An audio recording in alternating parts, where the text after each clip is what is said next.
Hey, what's up? So this is what's called the juice build. Um, it's an old PC that I had 5 years. I built it 5 years ago. It definitely needed an update. I did take apart the whole PC.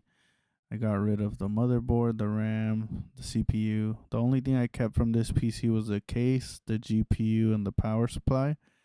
As you can tell, the PC was really dirty. Needed an update.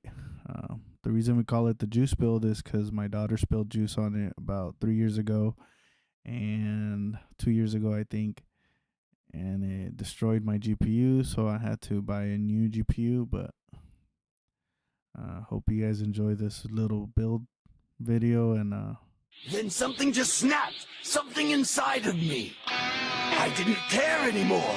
I didn't care about being better than Kakarot. I didn't care about being a Super Saiyan. I didn't care if I lived. I didn't care about anything. And then it happened.